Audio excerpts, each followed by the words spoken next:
show you guys how to talk on the radio? That's good. I'm glad to hear that. Keep in line. Don't let them do anything stupid.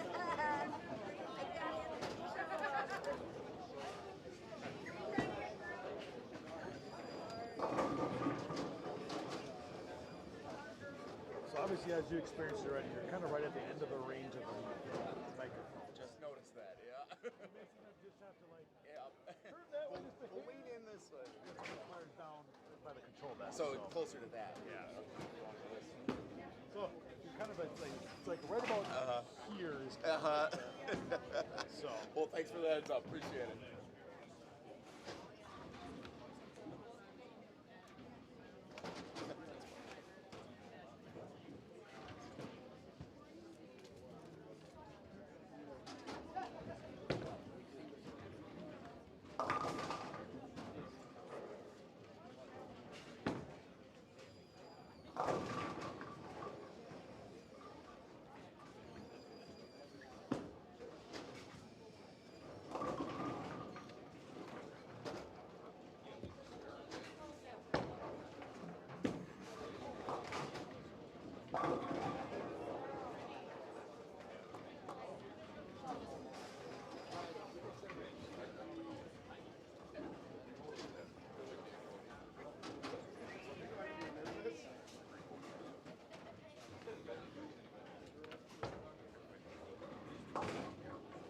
Tell you to wear your jersey so I can. Yeah, so that's it. I know you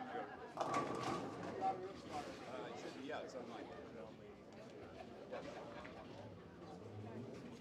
It's got all 4 patterns.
Ready to rock and roll in the control booth?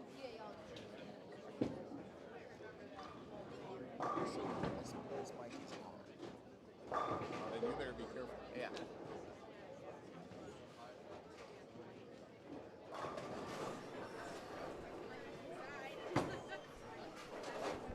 Good morning, ladies and gentlemen, and welcome back to the Ashwaubenon Bowling Alley here in Ashwaubenon, Wisconsin, of course, right inside or right outside of Green Bay. It is another edition. It's Championship Sunday, the Wisconsin High School Bowling Championships, and what a time it is. Emil Williams Jr. and the wonderful Jesse Nelson of ESPN Madison bring you the action here in 1 second. We will have another Storm representative, a wonderful guest this weekend. We will bring in Jasmine Gigi Mason in just a little bit. But first and foremost, Jesse, always a pleasure to see you. It's always a busy weekend for you at this time of the year as well. I got a chance to actually listen to some broadcasts of yours for basketball. Great to see you. How's it going? It is great to see you, Emil. This is a crazy time of the year for all of us. I think it's a crazy time for these bowlers to be participating in this competition, and we are so excited to be here for the Wisconsin High School Bowling State Championships. There's really nothing like this event. Working out some technical difficulties here as we get started here at the Wisconsin High School Bowling State Championships. So keep going here until we get the mic situation figured out. But as the bowlers are taking their practice warm-ups, we are so excited to see the singles competition leading things off here this morning for us at the Ashwaubenon Bowling Alley. the 2024 Girls Singles State Championship qualifiers. The number 5 seed, they were introduced just a few moments ago. The number 5 seed from Merrill is Marley Krueger. Number 4 seed from Oostburg, Addison, Kohl. The number 3 seed from Hartford, Natalie Hirsch. The number 2 seed from Cambridge, Maggie Porter. And the number 1 seed from Wittenberg-Birnamwood is Holly Orgeman. Really fun group of competitors here in this field for the girls' state singles competition. No seniors of the 5 finalists that are competing here at the Ashwaubenon Bowling Alley on the girls' side. A junior, a freshman, a junior, a sophomore, and another freshman. So quite the collection of competitors for the girls' side. Meanwhile, for the boys, Dalton Zeman is the number 5 seed from Sheboygan Lutheran. From Portage, the number 4 seed Aiden Scott. Antigo, number 3 seed Grant Praslowicz. The number 2 seed from Neenah is Zachary Olson. And the number 1 overall seed from Stevens Point Area High School is Dayden Koback. And only 1 senior in that group. It's the number 2 seed, Zachary Olson. All of the others for the boys are juniors. So a very young field in store here this morning. We'll see how they handle the nerves and the pressure, many of them competing in this event for the first time. And we'll see how it comes to fruition here as we get started in about 1 minute. It kind of comes to me, just goes right into youth bowling. It is a youth movement across the youth bowling window, and to not have a senior involved says a lot about the talent level, of course, at youth bowling in general. It's been amazing to see how many young bowlers are able to compete at this state championship level and compete and just have this calm, collected approach every time they're here. I remember when I competed, my first state tournament in 2009 was right here at the Ashwaubenon Bowling Alley. I was nervous as all could be, and I had a few years of youth experience, but nothing like what some of the young bowlers experience these days. So to see what they're in store for here today and see how they handle the pressure of this event, I can't wait to see how it all comes together. Roger Dalton handling the final announcements. Again, Jesse Nelson of ESPN Madison. A little bit of a few technical difficulties, but we are good to go. I appreciate Jesse and all that he provides and brings to us here. He's been a wonderful person to get to know, and thank him. We thank him for all he has done and will continue to do. This is year number 10, correct? 10th year that I'm part of these broadcasts, and you've been here for the last several. And Emil, it's great to be with you here this morning as well. You know, one of my favorite weekends of the year, these Wisconsin High School Bowling State Championships. Wouldn't miss it for the world. And I was really excited, Emil. I thought my Muskego Warriors, which I went to. About that I'm an alum of Muskego High School. They were in the Stepladder final, first time since we've been broadcasting the competition that Muskego had made it that far. I thought maybe we'd get my alma mater in the team competition later today. They came up just a little bit short, but we're still cheering on some great competitors and some great teams coming up later this afternoon as well. We are officially now underway. The boys singles off and running. And as Jesse will take us through, we welcome in Jasmine Gigi Mason, 2-time PWBA regional champion, the CEO of the Jasmine Mason Foundation. Gigi, always a pleasure to see you first and foremost, and happy to be here with you in Wisconsin. What up, yo? I'm excited to be here. Gigi, it is so fun to have you in the booth with us here today. And we had some technical difficulties a few years ago when you were first part of these Wisconsin High School Bowling State Championships. So to have you in the booth watching this singles competition as it gets underway, thanks so much for being part of it with us. Thank you guys for allowing me to be here with y'all. So the competition is underway. The first shot of the singles competition for the boys over on the far left side belonged to Dalton Zeman. He comes up with a spare, and then Aiden Scott of Portage with his first shot knocks all 10 pins down. Girls competition underway on lane 7. And the first shot for Marley Krueger, the number 5 seed from Merrill. Leaves 4 pins remaining, and that's how we get started on Championship Sunday. Cool. Gigi, you're here this weekend on behalf of Storm, and you've been meeting with some of the bowlers, talking things over, talking about all the great things that Storm has to offer. What's your experience been like all weekend long here at the Ashwaubenon Bowling Alley in the High School State Championships? You know, the hospitality that they bring is, it's really nice. Everyone here was very welcoming, helping me if I needed any But as far as high school bowling, so if those who are listening or tapping in who don't know, I'm from Rhode Island, and so we don't have high school bowling. So the first time I was a part of this in 2020, I was like, where do all these people come from? You know, so coming back here, still I'm like, where did all these people come from? So it's really cool to see. You know, I wish we had something like this at home, but it just kind of reminds me of college bowling.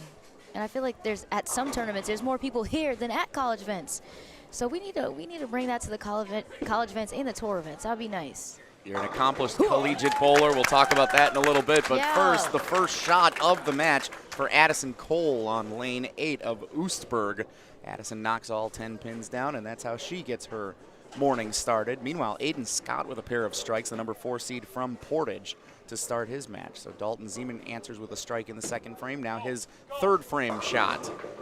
Oh! The messenger gets it to fall. Oh my gosh. Some solid pin action here bright and early with Breakfast and Bowling on Bullstream TV. How about that? Wow, that shot actually made me start sweating a little bit. If you're sweating already, it's a long way to go here before we crown our champion. This one hangs a little too far down the middle of the lane for Addison in her second frame, but she's able to get 9 pins down, so just leaves the 3-pin makeable spare here in frame number 2. Of our players here in our stepladder, I am the most familiar with Addison Kohl. Addison bowls a lot of youth events nationally. She comes up to Chicagoland area, bowls the Elite Youth Tour, which I'm a part of. So I see her and her family. And so when I saw her in the stepladder, I was looking at some of the results last night, and I go, wait, that Addison Kohl is like, this is the one that I know? See, they call her Moo in other national events as well. Best strike percentage and fill percentage in her district all season long. And here she is trying to fill frame number 2, and she does so successfully. Meanwhile, 3 for 3, Aiden Scott from Portage, as he gets set to fire his next shot over on lane 7. Aiden Scott, a junior at Portage High School near Wisconsin Dells in the middle of the state. 57% strike percentage on the year, second best in his district, in that greater Portage, Wisconsin Dells region. Some really good bowlers in that area, including a Baraboo team that's competing for a championship later today. Oh, the little wiggle. Come on, 7-pin. First time he didn't knock all 10 pins down so far in this opening match. Marley Krueger over on lane number 8, trying to find it a little bit. Had a 6 count in the first frame, now an 8 count here in frame number 2. Gigi, I share every year on these broadcasts my philosophy about spares at this level. Yeah. They don't win the match for you, but they do lose it for you if you don't convert. They sure do. Because anything could happen. You know, someone could start out with however many in a row. Lanes transition, you never really know what's going to happen. So as long as you're like this, just making your spares, you just never know. Just fill your frames. And I know it's very cliche, but it really, really matters. Aiden Scott, Marley Krueger both do just that. Now here comes Dalton Zeman, a powerful strike of the Sheboygan Lutheran Crusaders, the junior Dalton Zeman. 48% strike percentage on the year, also leads his district in fill percentage at 85% on the year. Dalton got to this competition this morning by winning a 1-game roll-off yesterday against Joseph Leonard of Burlington. Both of those bowlers finished with 1,305 pins after 6 qualifying games. 200 to 184 was the roll-off score. Full 10-frame match yesterday to determine who would be the number 5 seed. So the playoffs started early yesterday for Dalton and for Joseph Leonard of Burlington. Dalton won that, and we'll see if he can carry the momentum here this morning, potentially trying to run the ladder and win a state championship. At least 2 years in a row that we've seen one roll off. That time, or last night, able to see one essentially in the quarter or semis, if you will, to get to this point for the final spot. Last year we had a roll off. I think it was either the opening match or the second match of boys singles. I think it was the first one, if I recall correctly. Yeah, that was a lot of fun. We had not seen that in at least the 10 years that I've been part of these broadcasts. And so to get it last night for the qualifying number 5 seed for these stepladder finals this morning, and then as Emil, like you said, last year we saw it in the stepladder finals. Just adds to the drama, the intensity, and the excitement of Championship Sunday. Shake it off, shake it off. Addison leaves an open frame over on lane 8. That is the first open frame for any of the bowlers in these first matches for the boys and girls singles stepladder finals on Bullstream TV. Aiden Scott, left 3, and chops it for an open frame in the 5th. That's a tough one there. Chops it 3, 6, 10. Takes the 3 right off. And already trailing in the match, Dalton Zeman looks pretty good. Gigi, quick question for you. Yes. You know, although you haven't bowled high school, but you've been in enough situations where match play has been involved or a stepladder type experience. You know, for you, what would be some of the advice you would give to these competitors and how to kind of handle themselves in a stepladder situation? Right. Nice shot. Actually, what I was going to say, too, from some of the, you know, if we're 4 or 5 frames in, I was going to say that I really like their poise. So that's one thing that I would, you know, give a little bit of advice on. Just trying your best to stay calm. Because like I said earlier, you never really know what's going to happen. So if you could just really just stay in a present, whether you strike, spare, or you have an open, the most important shot is the one that you're about to throw. So yeah, just being as calm as you can, which is actually what I see right now from them. So I don't see too high or too low. You know, if they throw a shot that they maybe don't like, they do their best, it looks like, to go and get the spare. But I don't see like too many nerves. They might be feeling it, but I don't see that, you know. So yeah, Dalton, he looked real calm too. No, he should be. He's got 5 strikes in a row here. I would definitely be with 5 in a row. Cruise control. He's looking real good here in this opening match. Many of the bowlers, as Gigi just said, looking pretty solid. Marley Krueger struggling a little bit over on lane 8, leaves an open frame. She's got a 66 through 4. Addison Kohl working on a strike when she'll approach on the 5th frame. But first, Marley will get a chance at frame number 5. Look at Dalton, just continues to mow down the pins over on lanes 5 and 6. I like that confidence. He gave him a little fist bump. I see you, Dalton, okay? Here's a quick look at what we're bowling on the 2024 state singles final pattern. Middle road from Kegel, 39 feet, 24.05 mils. There is some area to work with, a little friction. So, you know, the boys kind of taking advantage early with some of the higher rev rates, able to go left to right a little bit, and you're still seeing some friction in the girls' match as well, especially Addison Kohl's shot in the 4th frame. Aiden Scott worked on a strike in the 6th, doubles up now in the 7th. This boys' match can be really compelling coming down. Will Dalton make a mistake, and Aiden's going to make him work for it, but a lot of strikes in this 5-4 match in the stepladder final. Krueger with the spare.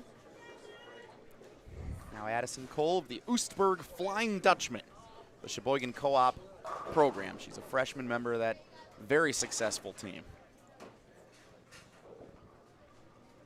It is one of the teams that will be competing for a state championship later today, which means a lot of bowling. That's a tough break there, 4-9. Yeah, it's a tough break for very Aiden. unfortunate. One of them could have fell. It wasn't, you know, that was close. So, Gigi, when you're in a position like Aiden is right now, where you have that open frame in the 8th and you see that your competitor is just strike after strike after strike, how do you mentally stay composed in this moment? You know, I just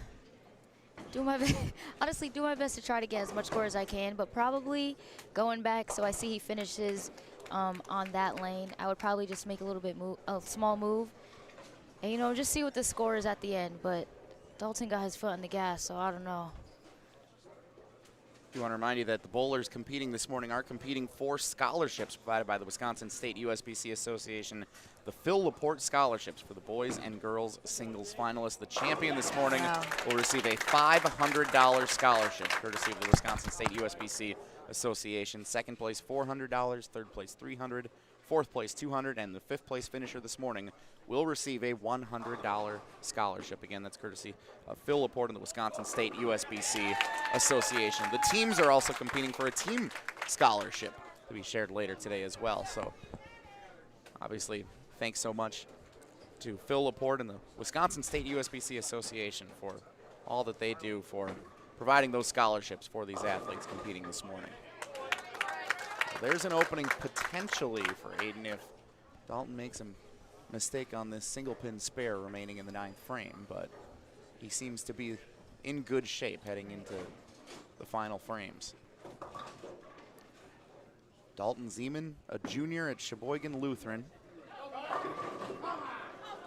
Marley Krueger is a junior at Merrill, competes in the Merrill Tomahawk Co-op program, which is also competing later today in the Team Division II championship match. There are 4 bowlers of the 10 in the single state championships here this morning who are also competing in the team state championships later today. So that's 15 games of qualifying with the team. You've also got the 6 games that they've bowled individually for qualifying. In the case of Dalton, he bowled an extra one yesterday in that extra qualifier. It's just been a lot of bowling this weekend at the Ashwaubenon Bowling Alley for some of these competitors, and they're going to have to just buckle in and be along for the ride here on Championship Sunday. It is over in the boys' match. Dalton Zeman is advancing, defeating Aiden Scott, so Aiden comes in 5th place. They'll receive a $100 scholarship. Congratulations to Aiden Scott, again, one of the best bowlers in District 9A, the Greater Portage, Wisconsin Dells region. Had a heck of a run.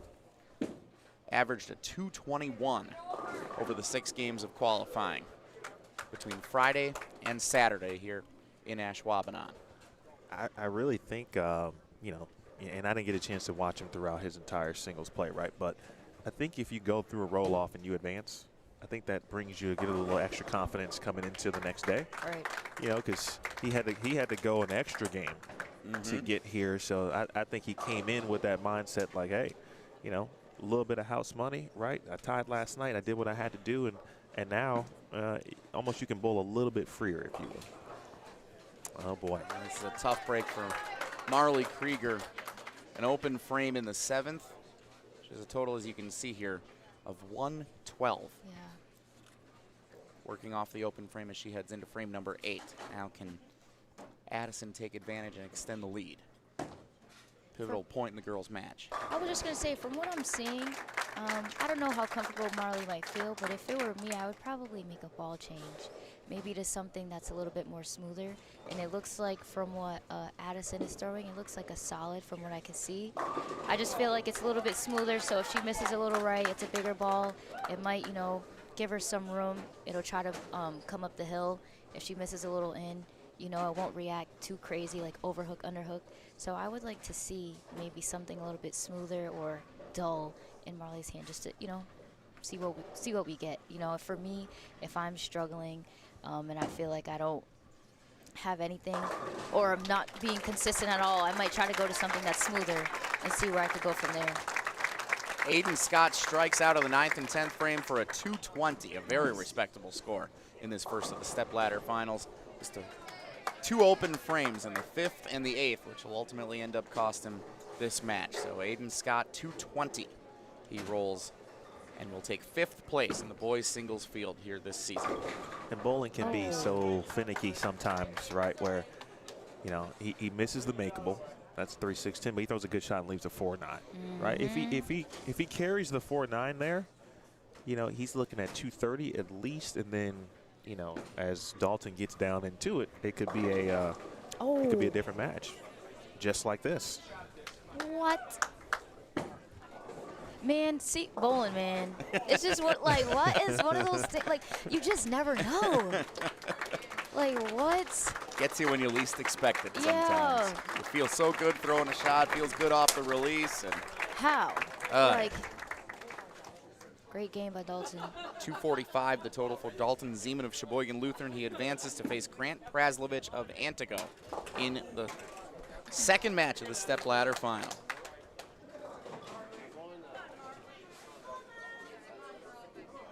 Big opportunity here for Marley. Yep. Seeing Addison working on back-to-back open frames, she now has a 143, sitting with the open after 8 frames. Huge shot for Marley.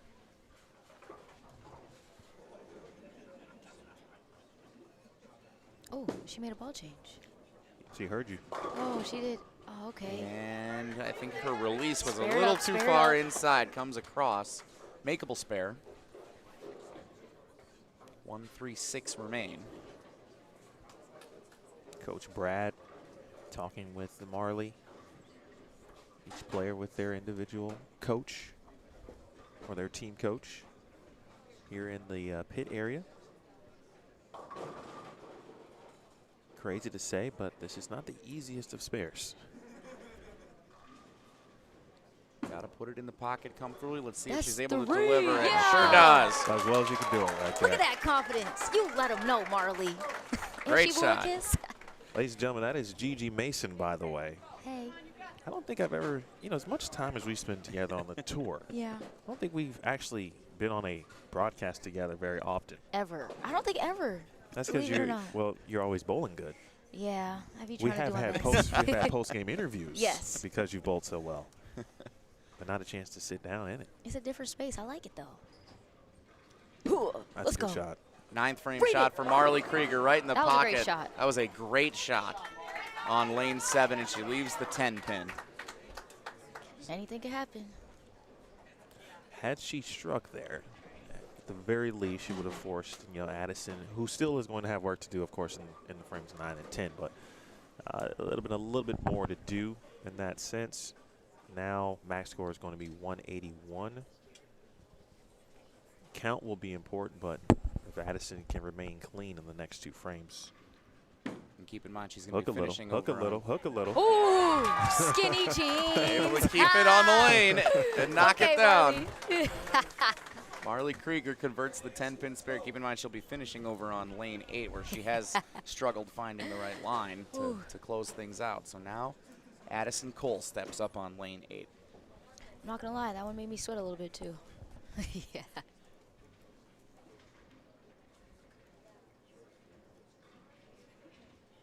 Averaged a 191 in qualifying. Oh. And a good break for Addison to leave only a single pin. That came up awful high. That's a great break. Great 9. Have you seen anything, Gigi, that minus, you know, we talked about Marley, and you talked about her potential ball change, which she did make, and she threw a great shot in the 9th frame. Right. It does look like, as you said, Addison is in the right ball motion. Yeah. It looks like it's just about, you know, executing. Yeah. It looks like from her last shot, especially in the 8th frame, I would probably make a little move. I mean, I feel like she has control of the pocket. Maybe that one she missed in a little, but I would probably still move, you know, just for like a safety move, because you never know what could happen. It might free up her swing a little to know that she has a little bit of room. So we'll see what happens in the 10th frame if she made the move. It goes quiet at the Ashwaubenon bowling alley as the 10th frame sets in. This first match of the girls' stepladder final.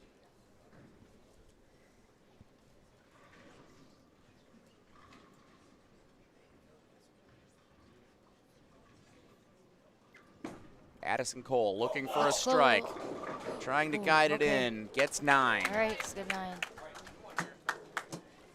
So here's the situation, Mr. Nelson. Do me some math, Emil. Spare strike. And she will win by 1. She will shut out Marley. If she spares this and gets 9, Marley could step up and throw all 3 in the 10th for a tie. 8 on the field, and Marley could step up and win. First things first. Got a spirit. Gotta have Looks it. pretty good. And she does. Huge shot now. We appreciate easy bowling math. Yes.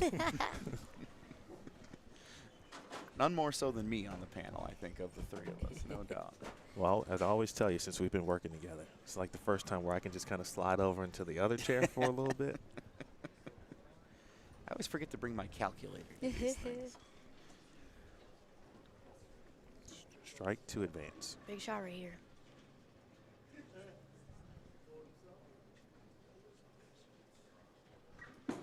Addison Kohl, chance to good. close it out. Gets all 10. What a shot there. Way to be. 182 is the score. Marley cannot catch her. Move out there, getting it done. Wow. Clutch shot for the freshman Addison Kohl, and she advances in the opening match of the girls' stepladder final. She looked confident. I saw her take a deep breath. She looked like she had things under control. That was a great shot by Addison.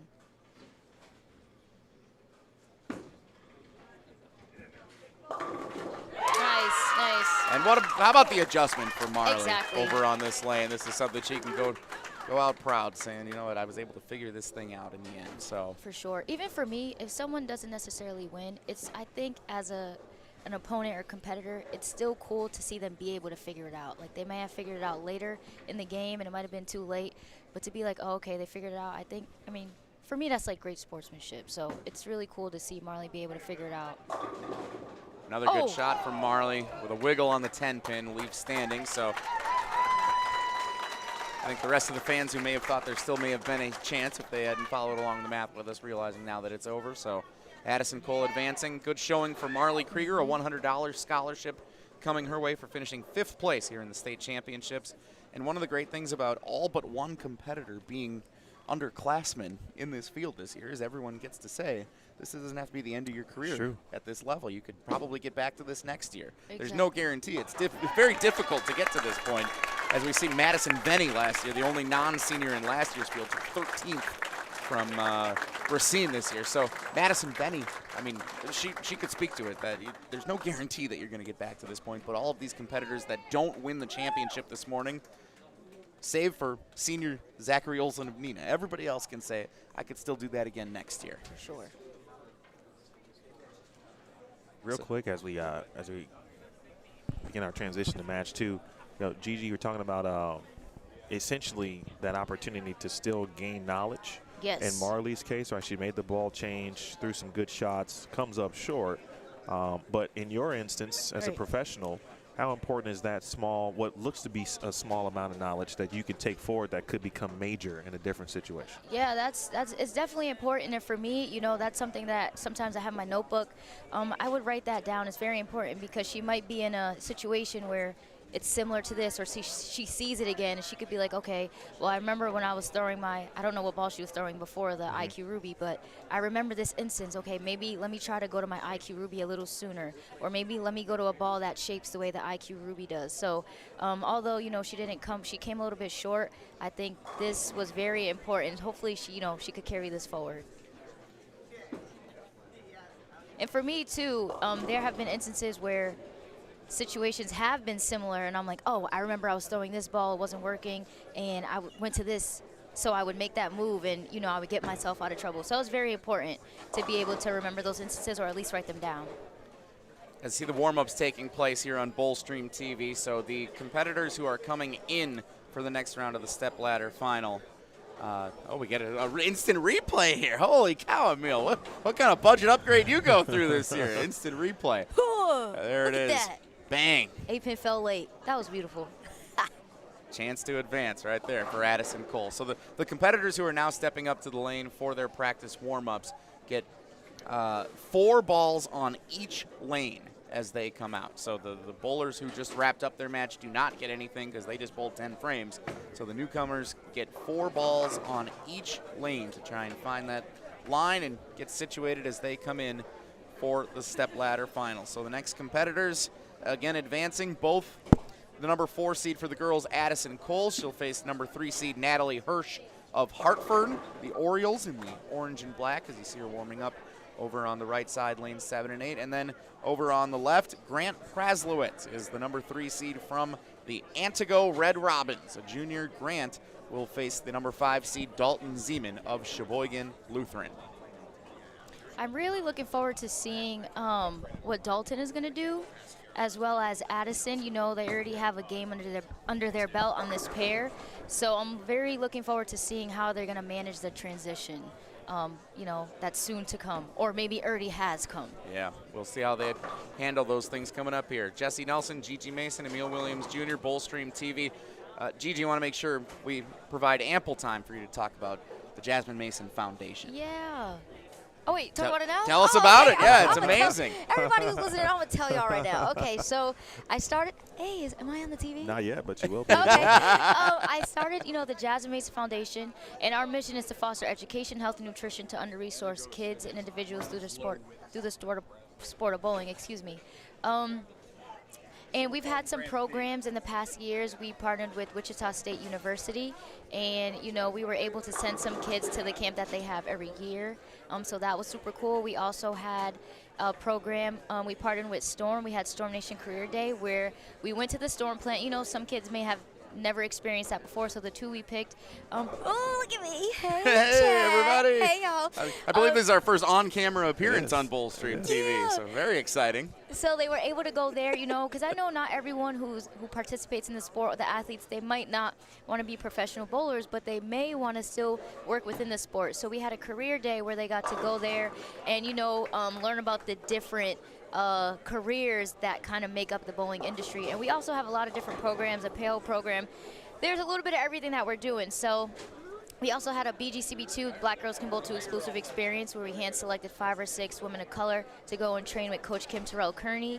For those who don't know, she's Hall of Fame everything. Hall of Fame everything. She's great. You know, she's a head coach at North Carolina A&T. And they got to train with her, and it was really cool to see some of the girls now.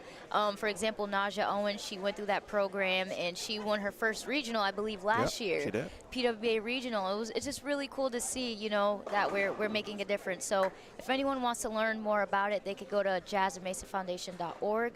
That's GAZMINEMASON Foundation.org. So yeah, you can learn everything Jazz Mason Foundation related there. So ways to partner with us, ways to donate, ways to apply for different programs that we have. So yeah. That is so cool. Thanks so much for sharing. Yeah. And thanks for all you're doing as part of that foundation. I mean, you can just tell the energy and the passion that you have for what you're doing. I be getting animated and pumped up, man. You know, just trying to create a difference. So Love to hear it. We love everything that you're doing for bowling across the country. It's so cool. And real quick from Kim's perspective, Kim Terrell-Kearney, she was just featured on PWBA's, the Professional Women's Bowling Association, social media accounts regarding Black History Month, and one of the pioneers certainly for people of color and what she's done, and for women in general, and what she's done in the sport. She is one of a kind. Jesse, honestly, I would hope that you get a chance to meet and interact with Kim. I would love to, for sure. Honestly, she is a phenomenal player, and I know that Gigi, you have taken a lot from Kim, from the influence, and you know, taking that in, and then also projecting that back out to other youth bowlers, and not just youth, but even adults to that extent as well. Yeah, still learning from her, still talking to her, still trying to get as much as I can, you know, to just be better, make a difference, and yeah, she's definitely a mentor for sure. Practice warm-ups concluding here for our next match of the Stepladder final. Again, for the boys, it is the number 5 seed Dalton Zeman of Sheboygan Lutheran taking on number 3 seed Grant Praslowicz of Antigo. And for the girls, it is the number 4 seed Addison Kohl, freshman from Oostburg, part of the Sheboygan co-op program, taking on the number 3 seed Natalie Hirsch of the Hartford Orioles. The newcomers will get the first shots of the match. Natalie on lane 7, Grant over on lane 5. Oh, I have a quick question. Isn't Orioles, is that a name of a baseball team? It is. The Baltimore Oh, Orioles. okay, because I don't really know much about baseball, but that name sounded real familiar. And a very similar logo and color scheme for the Hartford Orioles. All right, so I've got a new goal on tour. Let's get Gigi to a game. First shot is all 10. Strike out the gate. Natalie said, "Don't play with me." I like the confidence right out the gate, too. That's important. Let's see if Grant can do the same. Ooh, comes up a little hot. Okay, maybe a little bit of nerves, you know. Just try his best to get as many as he can, pick it up, move on to the next frame. Probably got to settle down a little bit. We've been doing this for a while, and when you see that first ball that doesn't come back like that after you first coming out onto the lanes, it's definitely a little extra pressure. You get a little amped up, throw it a little faster than you normally would be comfortable doing so. Meanwhile, cool, calm, and collected on lane 8, Addison Kohl, coming off a big shot to win the match in the first of the Stepladder final, comes up with a strike to match Natalie Hirsch in frame number 1. Grant gets 3 of the 5 remaining. If you're going to have an open frame, get it in frame 1. I agree. We'll see how Grant shakes it off if he's able to bounce back when he next gets on the lane. But it's Dalton Zeman's turn now over on lane 6. The issue is that Dalton has been so good out the gates, right? Obviously in his opening match. This will say a lot. He also comes in a little fast there. Didn't quite get it to come back as much as he wanted to. Still gets 9, leaves a makeable spare with the 2-pin. That's a lot of 9. I would take that for a first frame.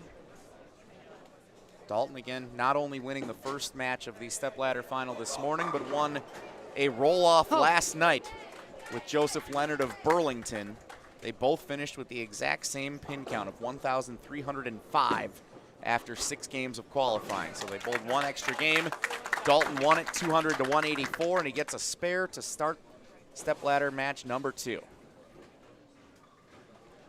Gigi, the one thing that I've noticed a lot on what are essentially medium length patterns, that 39, 40-ish situation where when there tends to be friction, right, you can play out on this pattern, and you can throw it right on this pattern or left.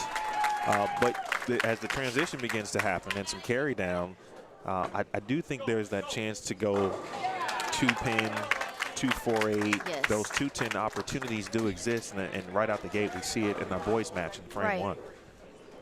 I will say, too, I can't really tell what Dalton is throwing, but we did have urethane on this pair, you know, so like you said, carry down. It's probably getting a little tighter down lane, so I feel like specifically on that pair, maybe ball speed, if he chooses to stay with this ball, maybe decrease his ball speed a little bit or go to a ball that's a little bit bigger if he decides to move a little left. So there's a lot of different options and adjustments that he can choose, so I'm very curious to see what he's going to do. Grant's response, you know what? Rule number 1, never complain about a strike. You know what? It all looks the same on the board. He goes Brooklyn in frame number 2.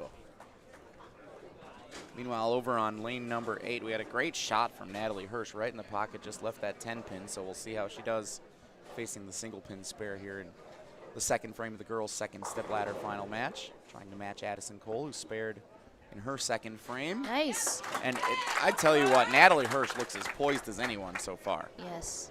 I like to see the deep breaths. You know, sometimes people, they don't necessarily like to take deep breaths or don't like to maybe have that be very visible to others, but I think it just shows that, you know, you're doing the best to get your nerves under control, and nothing's wrong with it at all, so.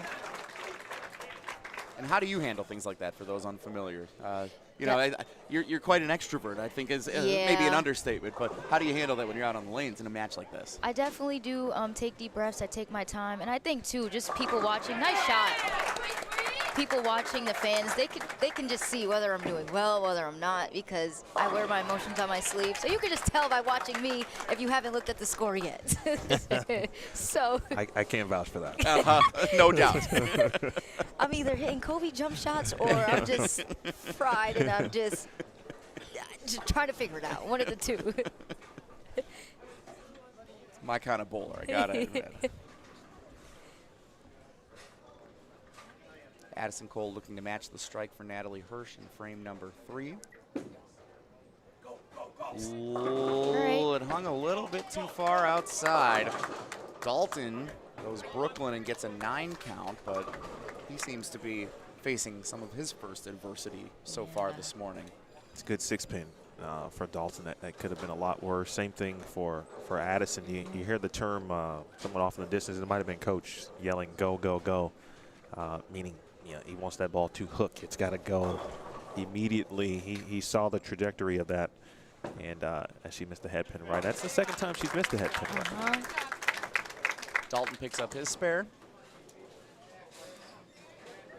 Addison looking to do the same. 3. Hey. There was a sneaky one back there, but she got them all. Nice. Natalie with an early advantage through 3 frames of the girls' match.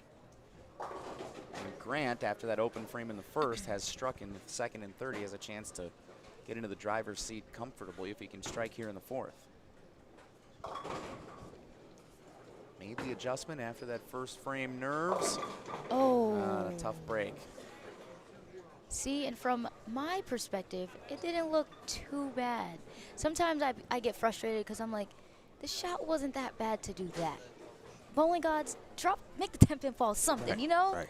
So it's just very frustrating at times to know that you threw it okay or good enough, but that wasn't the result. That looks close. Yeah. Addison gets all 10. Great bounce back after the spare in the third. That one looks like she might have moved her eyes a little bit in. Grant's got to get 2. He almost had a chance to make that split. Oh my, I thought I was going to do it. I thought I was going to bounce. He definitely has the strength to be able to make something like that. And yeah. He got close, gave it a good run. Second open frame of 4 for Grant Praslowicz. Okay.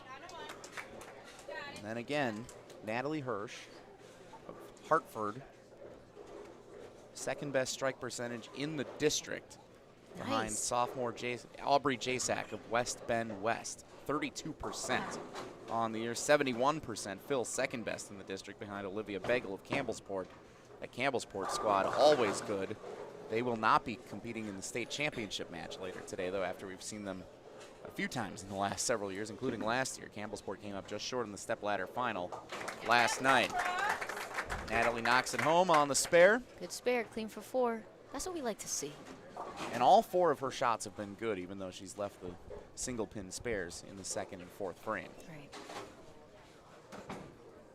Grant with a 7 count over on lane 5. He's got to get this and avoid a third Convert open. it. And he missed it. We've seen 2 3/16s missed, both on lane 5 in boys matches. And now Dalton with a chance to take command over on lane 6. That looks Meanwhile, close. Natalie again in the pocket. Oh, and a late break to avoid the 7-10. Yeah, shake that off. I The love how she 7-pin just shook fall. that off. Right. Little Harlem shake, okay? Dalton Zeman, he is chucking it down the lane. Leaves a 10-pin. Looks like a little adjustment there. Wait, I think, did he go Brooklyn last time on this lane? I believe he did, yes. Yes, okay. Looks like he made a little adjustment. Natalie. I like her game. It's so like simple, smooth. Yep. Just looks like she just floats up there. Keep it simple. Yeah. Applies to most sports. In many cases, you'll get a long way if you can do the little things right. I agree. Oh! Dalton Oh, got too okay. much power. Yeah. Okay, Dalton. He's flexing. I wonder if he goes to the gym. I was about to say, whatever hotel that Dalton and his squad have stayed at, gym must have been open this morning. I think it's always fun to do that, though. I think I've only made a pin come back once or twice in my lifetime. Addison Kohl, this one stays too far out to the right. Didn't get it to come back, and she's facing some adversity here in the mid stages of this girls' second stepladder final match. Dalton, that's a tough shot. I think both matches right now, specifically Dalton. Well, we've seen it both from Dalton and his opponent, Grant, and then a little bit of Addison. I think we've seen a pitch out or two, you know, every now and then. For Dalton, it could be a little bit of anxiousness or overamped slightly. It could be that. But when he executes properly, and he almost got it. Oh, wow. Gave it a heck of a run. Listen, when he executes properly, he strikes every time. And so if his execution is on, and again, but I do think still the slightest of carry down is happening again with the urethane motion, perhaps. Right. Putting those players over there in more two-pin or two-pin-like zones. Are we getting a celebrity this is shot great. from Roger Dalkin? This is great. This is a first. Roger Dalkin making an appearance in the high school state championships to get the pin out of the gutter. This is an all-time shot for Roger Dalkin. You saw the follow-through, though? That was a thing of beauty. Right. He posted the shot out here. Did not waste any time getting it straight to the gutter. Well said. That was great. I was very confused at first. I was like, what is Roger doing down there? Now I know. The pin that Dalton had left that came all the way back thanks to the extra muscles ended up staying in the gutter, and then just for rule purposes, they decided to have Roger throw that ball instead of one of the competitors for any advantage or competitive reasons. So this could be the first That's time fun. that we've had a World Cup champion participate in Looks the close. Wisconsin State High School State Championship. Meanwhile, in the real match, Addison Kohl with a great shot over on lane 7. And after the open frame in the 5th, she comes back with a tremendous strike in the 6th. This is going to be a fascinating final 5 frames of this girls' match. Yeah. Real quick, too, for those that don't know the history about Roger Dalkin, he has won the World Cup. Prep star, went to Georgia Tech, was the executive director of the United States Bowling Congress, ran the collegiate division at USBC, or back when it was ABC, WIBC. Oh! Big shot there Sorry. from, no, you good. Don't spill your tea. I know. From Natalie Hirsch. But Roger, as we like to say, he is him. I didn't know any of these things about Roger. Yeah, that's a Hall of Famer. Wow. Roger is the GOAT. I had no idea. And no bigger shot than knocking a pin out of the gutter at the Wisconsin High School State Championship. The biggest shot of his life. Yeah. Strikes for both of the ladies in the 6th frame. Natalie Hirsch trying to double up Oh, over gotta get there, on we gotta lane go, 7. Whoa! Gets them all. Oh my gosh. Slowly but surely, all the pins fall down, and a double for Natalie Hirsch. Wow. I think it really is about, you guys mentioned at the top of this match, the simplicity of her game. Yes. Big double there for Grant. Very But good. the That's a simplicity huge shot. for Natalie, right? It's up and down, right? Meaning front to back, she's not throwing it away from the head pin even the Right. slightest, and I think that is certainly helping. Addison Kohl has found a line. Strikes for both Natalie and Addison in the 6th and 7th frame. 14-pin match. Dalton Zeman has it over on lane 6. Gosh, this is an exciting second match in These are both some cases. Close matches. This would be a heck of a run for Grant now with a double. If he was able to come back and win this match after 3 of his first 5 frames being left open, that would be an incredible run. And he's in a position that he can give it a run. He's just trailing by 11 now. Let's see how Dalton handles being in the driver's seat. But first, Addison Kohl. That one didn't come back quite enough, and there are 2 pins remaining. Dalton Zeman. Nice. He found it again. Took a little break as the lane was maybe breaking down just a tad at the start of this match, but he has found it here in the later stages. From what I see, and I could be wrong, but maybe from my perspective, it looks like an adjustment that Dalton maybe made was giving it a little bit of air. I feel like he's lofting it maybe a little bit more, or just lofting it in general to probably get it over the front so the ball stores its energy a little bit more and can react a little bit down lane. I'm not sure if that's what he really is doing, but it looks like that for my seat. Go, we gotta go.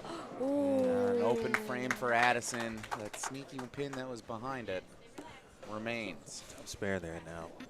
She's got to hope for a break from Natalie. Meanwhile, Grant. Oh! Wow, that was a good shot. Boy, That is a killer. that might be the difference between him Oh. advancing, potentially. He put it right where he wanted to. He obliterated the pocket and got a 9-pin. Natalie Great Hirsch shot. leaves a 10-pin. She's been clean so far here in the 8th frame. Huge spare for Natalie Hirsch.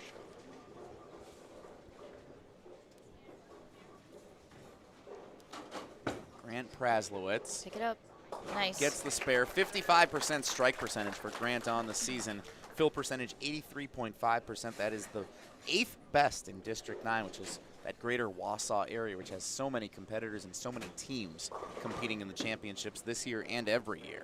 He actually has the 3rd best fill percentage on his Antigo squad. That's how good that team is. Wow. And they are the #1 seed competing for the Division II Boys Co-Ed Team Championship later today here at the Ashwaubenon Bowling Alley on Bullstream TV. So we'll be seeing a little bit more of Grant. This is not the last we will see from him, no matter what.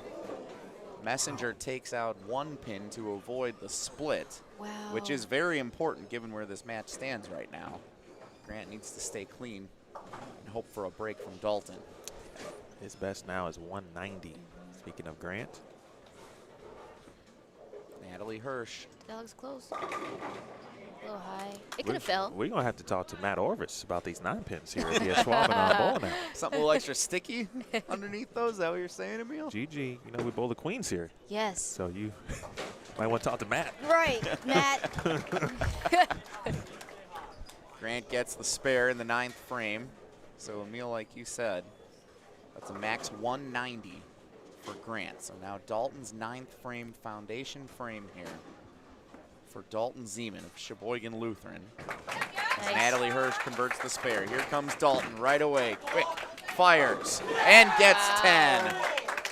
3 straight for Dalton Zeman. And As long as he keeps this on the lane, he should be in good shape.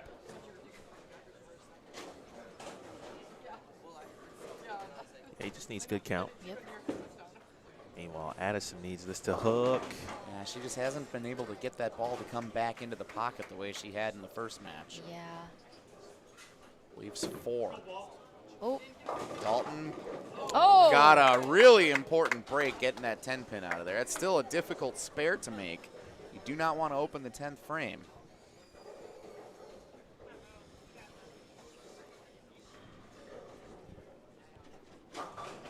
But he should be in good shape. Yep, he kept it on the lane, and so just doing the quick math, he should be in good shape. Addison Kohl, ooh, that's a tough 9th frame opening.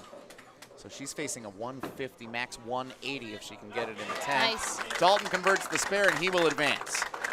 Dalton Zeman hoping to run the ladder, including the roll-off from last night with Joseph Leonard of Burlington. It has now propelled him into the state semifinal match.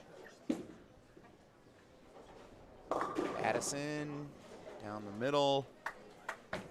Oh, double bounce. Leaves. It didn't matter. Dalton getting situated now, maybe trying a couple of things to figure out what's going to work as he continues on with a 210. Dalton Zeman advances. Congratulations to Dalton. Grant Praslowicz of Antigo will finish with a $200 scholarship from the Wisconsin State USBC Association, the Phil Laporte Scholarship. Congratulations to Grant and the Antigo Red Robins. Grant, again, a junior, will have a chance to get back in this competition next year. And like we said, he'll have a chance to compete for a state championship later today. Yes, he will. With his Antigo Red Robins, one of the powerhouses of Wisconsin high school state bowling. Antigo has a chance to win another state championship and go back-to-back.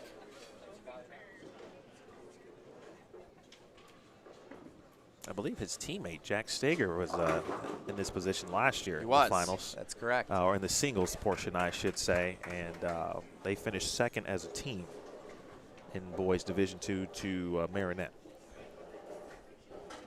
Addison Kohl will finish in 4th place for the girls match, and again, a bright future ahead for her. Emil, you said you've seen her on so many youth tours already. Yep. And she, as just a freshman, is part of that great Sheboygan program. They will also be competing for a state championship later today, so we haven't seen the last of Addison Kohl. A bright future still ahead for her, and a great showing in her debut as a freshman at these state championships. And Jesse and Gigi, you know this too. You know what's so wild to me? You know, Addison, as I mentioned, Elite Youth Tour, Storm Youth Championships, and any other, you know, obviously Junior Gold, right? Where, you know, I was like surprised to see her here because I'm like, wait, I thought she was already in high school. No, she's a freshman. Like, and she's been competing for years. Yeah. At a high level. Grant finishes strong with 29 pins in the final frame for a 189 final score. Final ball for a 206 for Natalie Hirsch. Pretty impressive game from Natalie Hirsch. Yeah, clean. We love those. Clean games. So it's the 5-seed Dalton Zeman advancing for the boys. It is the 3-seed Natalie Hirsch advancing from Hartford for the girls. Maggie Porter of Cambridge awaits as the number 2 seed to face Natalie in the semifinal. Zachary Olson, the only senior bowling in these singles championships this morning from Neenah, awaits Dalton in the boys semifinal match. Bowlstream TV, Jesse Nelson, Gigi Mason, Emil Williams Jr. with you. Thanks for joining us this morning for the Wisconsin High School Bowling State Championships. Gigi, let's talk about collegiate bowling for a moment here while we have a little bit of a break here in the action as the next competitors will come in. So you're a national champion at Nebraska. Yeah. Congratulations on that. Thank you. What does it mean because there were several representatives on hand here at these state championships this weekend. Right. A bunch of my friends from when I bowled 15 years ago went on to bowl collegiately and had wonderful careers and great experiences. What did that experience mean for you, and what experiences and opportunities are available for many of these great bowlers we're seeing this morning? I mean, it was a great experience. It wasn't always easy. You know, I like to tell everyone that it wasn't always, you know, all ups and all happy. You know, a lot of ups and downs, at least throughout my career at the University of Nebraska, and even now, before, during, and now too. But it was a great experience to say, you know, like I'm part of the national championship, or a national championship team at that. Was really cool. You know, sometimes I go back and forth with my dad because he played I don't think he played. No, he went to University of Rhode Island, so he didn't play collegiately. But he's like, that's one of the things that I have over him. Like, hey, I got a national championship and you don't. Okay, Dad? So because he's a competitor. Oh, I'm back on the screen. What up, y'all? Okay, yeah, now I'm back. Yeah, hey, Dad, if you're in the chat. What up, chat? So yeah, that's one thing that I have over him. But it's just a great experience, and anyone, I encourage the players here to look into whether it's NCAA, NAIA, I think there's NJCAA, Yep. just to go and be a part and have that experience, because it's just like no other. So, I mean, I'm actually looking forward to see, some of these names kind of transfer over into the different schools or the collegiate programs and actually see where they end up going. We've seen that happen from several bowlers that have competed in these championships over the years. Yeah. Emil, you're close to the collegiate tour as well. Yeah. I went to Lindenwood University in St. Louis, Missouri, or St. Charles specifically, but it's a suburb of St. Louis. Did also, like Gigi, have a chance to win a national title, which is a very indescribable type feeling. To be in the trenches with your squad, and going through an entire season of a lot of ups and downs. Yes. We all can't be as good as Nebraska most of the time, Aww. like Gigi. But for us, we didn't have an established program and had a lot of winning seasons. The program was on the cusp. And then we were able to kind of take the program to new heights, and it's been, established kind of since then. So being able to just, leave your mark in that sense was great. And I know we will see, at least I hope we see a lot of these players that we're getting a chance to see today and every year, especially across youth bowling, go to the next level. And whether you win a championship or not, the experience that you will gain, the friends that you will have, and really the learning that you will intake, whether it's good or bad. Right. As Gigi said, it's not always going to be good. There's going to be some bad. It's just, and then you grow up too. It's college, so you can't be calling home every 5 minutes. It's kind of crazy you said that, because my dad, he always likes to tell everyone, if some people ask like, oh, Gigi, trying to learn from my experiences, although they might see all the cool things that I do, and I tell them like it wasn't always easy. And my dad always has to, yeah, Dad, if you're listening in the chat, he always has to be like, yeah, she used to cry every single day. And I'm like, that's not for you to tell, okay? Like, don't be putting my business out there, Dad. But it is true. Like, my freshman year, I cried almost every single day. My dad has a log of every time I cried, what time we were on the phone, how long we were on the phone for. And I'm just like, I let people know, like, it wasn't always great. But I ended up, graduating from college with a business administration degree and a minor in informatics, which is fancy for computer science. Don't ask me why they call it that. Right. I was able to make the national championship 4 years in a row, but we won it 1 year. So, like, which is cool, But, yeah, it was a lot of great experiences. They weren't all good, but I'm here now, so that's all that matters. That's right. You're a regional champion? Yeah. And soon to be a national champion. I was just finna say that. Yeah.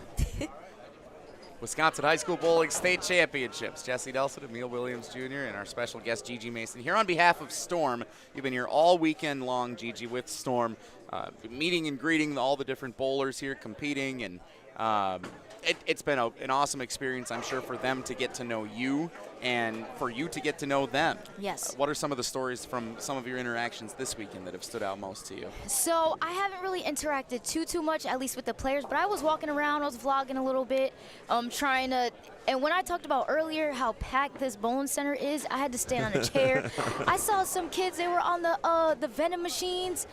I was like, this is crazy, so I got some footage, and just to see them interacting with their teammates and the energy that they exude, it kind of reminded me, like, dang, like, miss college a little bit, because I didn't have that high school experience, but it was similar to my college experience. So for those who cannot see on Bowlstream TV what the attendance setup looks like here at the Ashwaubenon Bowling Alley, because Emil, you do such a great job getting our cameras set up. We want to make sure we prioritize the bowling, but it is difficult to see where all the bleachers are set up all around. So we're in this just pit of fans who have piled in here.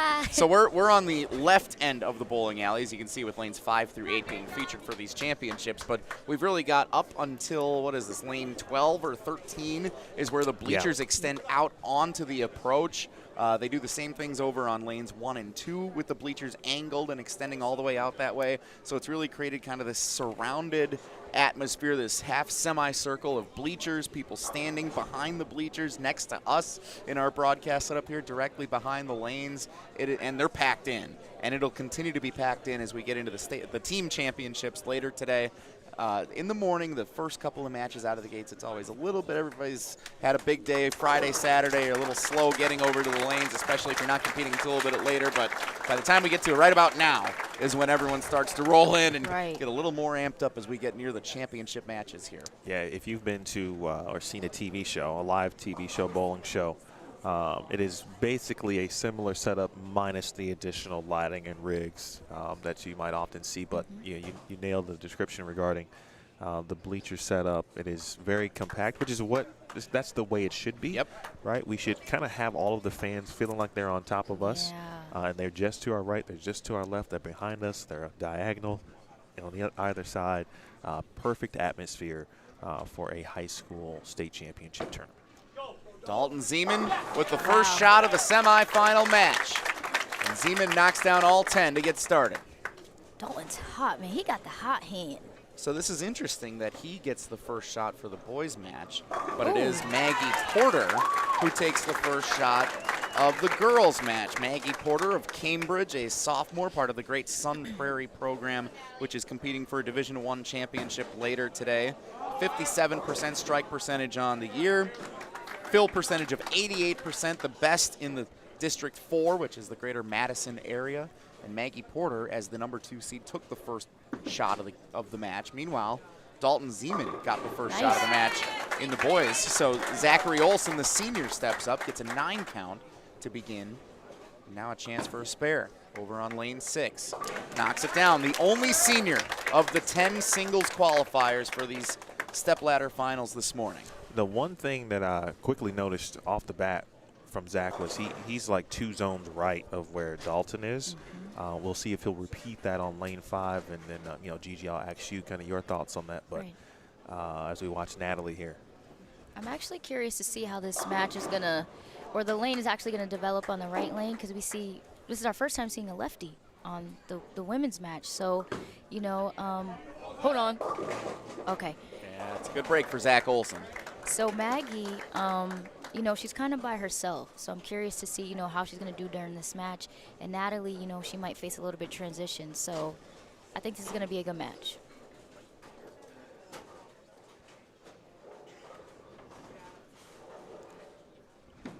So simple. That's so pretty. It's just so fundamentally sound. So, it's just not too much going on. I think that's 12 clean frames it is at this point. For Natalie Hirsch, 12 for 12 here on Championship Sunday. I'm definitely an advocate for simplicity. I've learned that over the years. It is definitely better. My game used to be all over the place. But now it's not, so. We call that growth. Yes.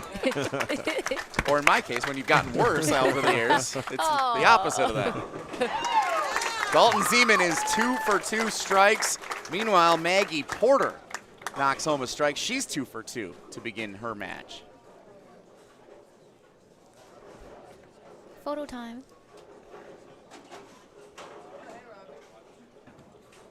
Cool. We just had to pause to take a photo. We did. My man, Patrick. Photo op. Shout out to all of the staff who is making this tournament run here at the Ashwaubenon Bowling Alley. Dalton Zeman, 3 for 3. He tripped the 4. Dalton got me sweating over here, man. He's got a chance to run. He's got a chance to make a run all the way through the stepladder finals like we've never seen here at the state championships because of that single game roll-off for the 5th position last night. He has a chance to win more head-to-head matches to win a championship than anybody ever has. Wow, okay. Zach Olson doesn't want him to, though, and Zach knocks home his first strike of the match. I like that. I like where he's playing. I really do. So I'm curious to see. Wait, I want to watch this shot. Sorry. Natalie Hirsch goes over the second arrow, right into the pocket. That was picture perfect. Some exciting matches. I'm curious to see, though, when Zach actually has to make a move. He's kind of going to be moving into where Dalton already was. So just curious to see what's going to happen. Here comes Zach trying to double up. Goes Brooklyn and does so successfully. It looks like he ball changed on that lane, unless he was already throwing that ball in that lane and I just missed it. But right now he's throwing 2 different balls on each lane. He didn't really like the shot, came back shaking his head, but he got the strike, and it keeps him in the match. Natalie Hirsch, such a smooth release. You barely even hear the ball hit the wood. You don't hear anything. You got to look up to see if she threw it yet. And she gets 9 pins again. Dalton is on fire. Dalton said, not in my house. You know, it's interesting. We talk about rev rate, especially with boys or men all the time. And, you know, 2 higher rev players, although I think Zach's rev rate is probably a little lower than Dalton's overall. But, you know, I do think. And the first mistake in the first open frame for Natalie Hirsch, coming across to try and take out that 7 pin. She leaves it open in the 4th. Wow. When we talked about earlier, as long as Dalton executes, if he's around the 1-3, it's going to strike. Yes. Honestly, and that's a power to him. That's his superpower, right? He's able to use his natural talent and abilities. If he's close down lane, as long as it's not far right, we talked about those 2-pin, 2-8-10 like leaves. Right. He's going to be good. And on the other side, what Miss Porter has done right out of the gates, we haven't seen anybody on the left side, as you mentioned, GG, and clearly it looks pretty good as well. It does. Oh. Zach Olson comes up high on the head pin, leaves 3 on the right-hand side. In the 5th frame, coming out of a double, and Dalton hasn't missed yet, so Zach Olson, even though he still has a chance to stay clean through 5, is going to need Dalton to make a mistake for him to work his way back in the match. Yeah. He's been so good at getting out in front of his opponents every match. Maggie Porter hasn't missed yet. Okay. This time it does come back, bites a little bit, comes up high on the head pin, leaves 3 on the left-hand side. Going to give a shout out to the Brunick family. They've been at this for I don't know how many years at this point regarding Wisconsin high school bowling and youth bowling in Sun Prairie and the surrounding areas. Their son Bo is watching. It's nice to see them now, well, at least I guess the last 4 years at this point. They are such a powerhouse in Wisconsin high school bowling. Those coaches and that program in Sun Prairie, which I'm proud to call home. Sun Prairie. Cool.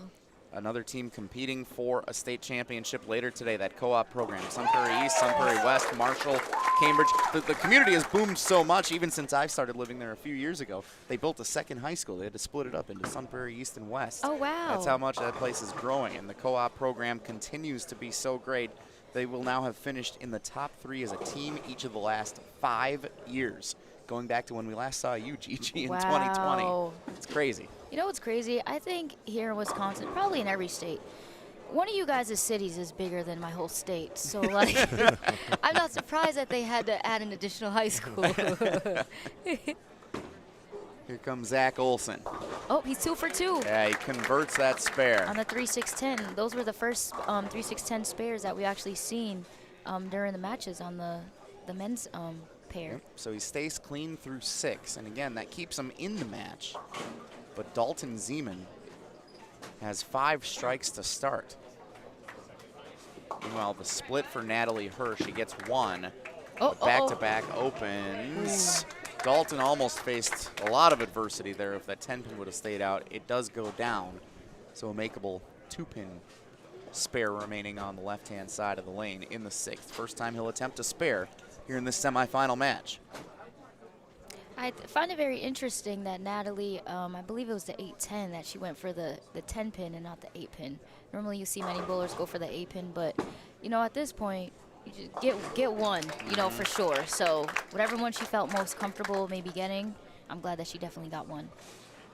Now bounce back frame for Natalie in the 6th. That looks pretty close. And it's just not coming back the way that it had been before for her. A little bit of transition. And I always find it curious to, well, I'm actually curious to know other people's inputs, whether they would prefer to, Dalton, let's see if he strikes again. Okay. I will say, with his power, like, the 9s, the pins are just falling, you know? Like, if that was me, I probably would have, the 3-9, I think that was, it probably would have stayed. I don't got as much power as Dalton, for sure. So it's kind of cool to see how he's, you know, making the pins fall. But going back to what I was saying, I always wonder what people think, whether they would rather maybe run the ladder, you know, stay to watch the lane develop, or if you would rather just come in and, you know, maybe bowl a match or 2 and just to see if they would rather deal with transition for multiple games, if that, or just come in one game and see if they can maybe, like, you know, go give it a run. Well, I have my answer, but you're the pro around here. What's your answer to that question? It's weird because I'm like 50-50. I feel like if I have a good idea of what the lane is doing, I don't mind running the ladder or bowling multiple matches. Brooklyn for Zach Olson in the 7th frame. Yeah. Keeps him in it. If I feel like I'm ahead of the transition. But if I'm just confused, you know, maybe if I came in and I threw a couple practice shots and I don't have an idea. Nice! Maggie Porter with a double. You can see the confidence, like, beaming off of her. You know, so if I come in and I throw my maybe 4 or 5 practice shots that I get before the match and I don't feel like I have a good idea of what's going on, I might want to, you know, choose running the – oh! Okay, Zachary with the double. He needed him, and he is staying in the match after 2 spares for Dalton Zeman. Zachary Olson is able to get a double in the 7th and 8th to keep himself alive. Now Zach has me sweating. Dalton sweating it out, too. Let's see if he can keep running the ladder. Uh-oh. That's makeable, but it is. It's going to be a very important shot. Because if he opens here in the 8th frame, working off the double, Zach Olson would suddenly be in the driver's seat. And that's why spares are so important to keep you in the match. Yes. Even though Dalton started with the first 5. Natalie with another open frame. Speaking of that, too, we'll wait for Dalton. Can he get it? Got a chance. Oh, yes! Nicely what a done. shot! Nicely done. Yeah! Okay, Dalton. He said, this isn't over. That was a massively clutch spare for Dalton Zeman to still have a chance to advance to the championship match. I think on the women's pair, I think Natalie might be going through a little bit of transition, which is what I was talking about previously. And over here on lane 7, she just isn't getting the ball to react the way she wants to down the lane. Dalton Zeman leaves 3 again. From what I see in her instance, it feels like she might have had made a move, but it doesn't seem like it's enough ball to get up the hill.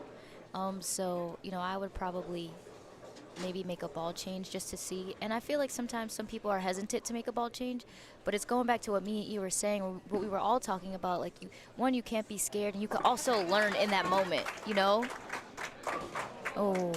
Dalton opens the 9th frame. So now he can max 228.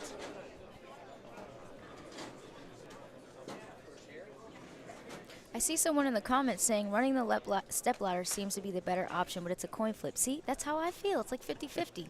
It really depends on what you see the lane giving you at that time, I feel like. Maggie Porter, lefty. Nice. And all 10 are down, and Maggie Porter comfortably in control of the girls' match. Zach Olson would be for 3 in a row, and it leaves a 10. All right, everybody's doing the bowling math now. Yeah, that would have put him firmly in the driver's seat. He would have an opportunity to just kind of step up and mark the count and win. Now, it's for sure going to come down to the 10th frame. He's still trailing. That would have given him the lead.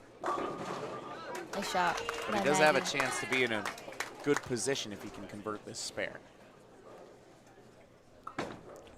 Gotta have it. And he does. That is a clutch shot for Zach Olson. Sorry, I didn't mean to cut you off. That was a great shot, too, coming off the Brooklyn on this lane. Checking the replay here. This is Dalton's shot earlier. That great spare that still gives him a chance to go ahead and win the boys' match. Look at that fist bump. Maggie Porter nice. Converts her single pin spare, and as long as she can keep it clean, she's going to be in good shape. Oh, she's good. Yeah. Zach Olson. Oh! Gets all 10. Wait a minute, what do we have over here? So here's the situation, right? Zach can strike out to shoot 222. Max score for Dalton is 228. He's going to need a double if Zach strikes out.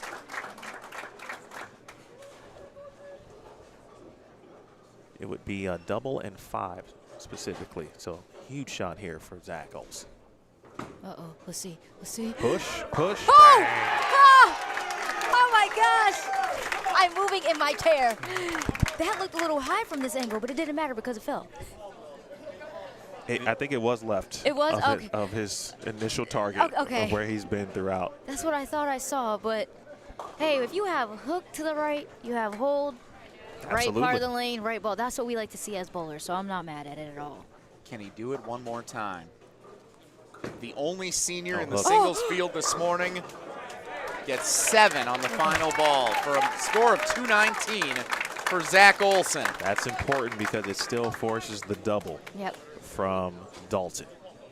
Now, obviously, he got 6, and we could have had a tie situation. Because he's coming off of that open frame in the 9th, Dalton needs the first 2 strikes. Natalie Hirsch with a spare in the 10th, but it is over. Maggie Porter advances to the girls' championship match. All right, will Dalton do it? Needs all 10. Oh! Messenger did not help him out. Came up a little high. It's a great run from Dalton. What a run. Zach Olson. Wow. Survive and advance. He keeps it clean all game, and that ultimately is the difference. I will say, my heart was beating a little bit, felt like faster than if I was bowling myself. Like for Dalton, for Dalton's 10th frame. Whoa. Dalton max 218 if he can knock all 10 down here again. Dalton, it started last night in that roll-off with Joseph Leonard of Burlington to get to Championship Sunday. Wow. And then he wins 2 matches today before getting to the semifinal match here. He'll end up finishing in 3rd place, taking home a $300 scholarship from the Wisconsin USBC Association. All right. Final score 217. 219 to 217, one of the tightest matches we've seen in a stepladder final. Congratulations to Zach Olson of Neenah. He advances to the championship match where he will face Dayden Koback of Stevens Point Area High School. Maggie Porter, once it's final here in the 10th frame on the girls' side, will advance from Cambridge High School, part of the Sun Prairie program. Maggie will advance to face Holly Orgeman of Wittenberg-Birnamwood in the girls' championship match. Maggie can shoot 250 plus. I was just about to say that. Great ball reaction. I mean, it's, you know, it's been execute. Congratulations to Natalie Hirsch. We've been so impressed with her game all day today. Came up a little bit short here in this semifinal match, but outstanding bowling. And again, for Natalie, she's a junior. I'll have a chance to come back and give it another run next year at the state championships. But a great program in Hartford and a great bowling performance by Natalie Hirsch all weekend long here at the Ashwaubenon Bowling Alley. Now, don't discredit these final shots here from Maggie, because she's setting herself up for what she's going to be doing going into the championship match. Yes. She's in a good rhythm, but you want to keep it there. You don't want to let it loose with just 10 frames left of the season. Yes, and you know, sometimes you'll actually see 2 bowlers, you know, they might be comfortable with the ball that they have, and they might make a move in the 10th frame after they know they already clinched the match, you know, just to see something different, or they might make a ball change as well, in case they have to face some transition for the next match. So I'm curious to see if she's going to ball change here just to get some information, or if she's going to stay with this. She's got a little area too. Yeah. Nice and smooth off the hand. Yeah. You know, it kind of floats through the front part of the lane. Looks like we're staying with this. Anybody who can get it to float through the front part of the lane is my hero. Because naturally, as a player, my ball tended to start pretty early. I was pretty much a little more forward. Yeah. And so whenever I see someone just get it to float naturally through the front part, I go, how do people do that? I want to do that too. Nice game by Natalie. Yeah. 56 is the highest total we've seen from any bowler, boys or girls, this morning. So here we go. Oh, sorry. I'm sorry. I got in the way. You were doing a thing there, and I got totally in the way of it. I just be chatting. I was just saying, who run the world? Girls. How dare I get in front of a musical performance? Just ignore me, guys. No, we're not ignoring you. In fact, I believe the viewership loves Gigi. What up, chat? Based on all of the comments that I've seen. I appreciate you guys. No doubt about it. Thanks, Gigi, for being part of this with us here this morning, and we're excited to have you through the championship match here. Yes, I appreciate Jesse and E for allowing me to join them. So, thank you guys.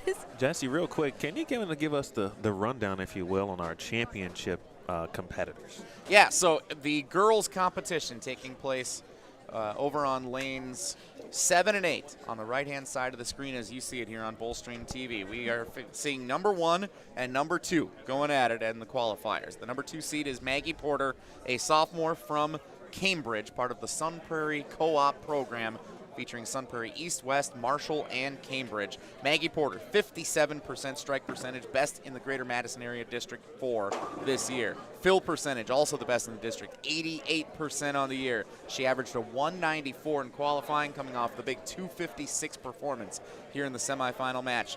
And the number 1 seed warming up right now, as you see her, is Holly Orgeman of Wittenberg-Birnamwood, a freshman. Holly Orgeman, 50% strike percentage, best in that District 9, that Greater Wausau area. Such a good competitive field for her to face all season long, and here she is now with a chance to try and win a championship. 75% fill percentage, second best in that district, behind only the number 5 seed Marley Krueger, who we saw earlier this morning. 625 in the second 3 games of qualifying last night for Holly Orgeman was the highest 3-game total of any competitor in the girls singles field. So 3-game sets, she had the best of anybody with a 625 last night that propelled her into the number 1 seed. Meanwhile, for the boys, warming up, we see the number 1 seed from Stevens Point, Dayden Koback. He's a junior. Strike percentage, 55%. That's the best in District 9. Again, that's that Greater Wausau area. We talked about how many great bowlers are coming from the middle of the state this time around. That's where they are. Fill percentage, 84%. That's 6th best in the district. 84% is 6th best in the district. That's how good that district is. Wow. State qualifying, he averaged a 230 through his 6 games, including a 734 series in the first 3 games of qualifying. Wow. That was second best total of either 3-game set. Only Christopher Sashinsky of Omro had a 740. That was better. So that's where we stand. Dayden Koback of Stevens Point takes on the only senior in the field, Zach Olson of Neenah, advancing to the championship match. Mentioned some of his stats earlier. 59% strike, 91% fill. That's the best, or second best, I should say, in District 8A. That's the Greater Appleton area, so about 30 minutes or so here from Green Bay. Outstanding year for Zach Olson. 690 in the second 3 games of qualifying last night for the best score of the second 3. So Zach Olson, Dayden Koback, Neenah, and Stevens Point squaring off for the boys' championship match.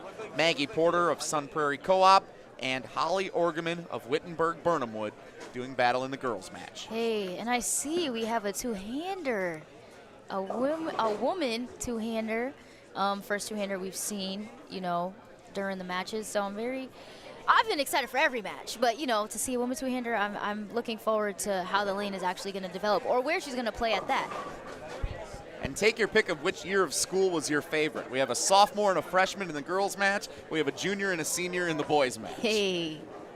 Going to be exciting to see how everybody fares here in the championship match of the singles competition here at the 2024 Wisconsin High School Bowling State Championships. I got to tell you, I've had a chance to watch a lot of up-and-coming two-handed girls, start to kind of leave and make their mark in the industry, especially at the youth level. Right. And so to see a young freshman with an opportunity to win a state championship using the two-handed style really goes to show not only about the style, which people still have opinions on, right, but it has made its way to the girls' side of bowling, and it's not going away. Nope. And many of them that I've seen are very, very good.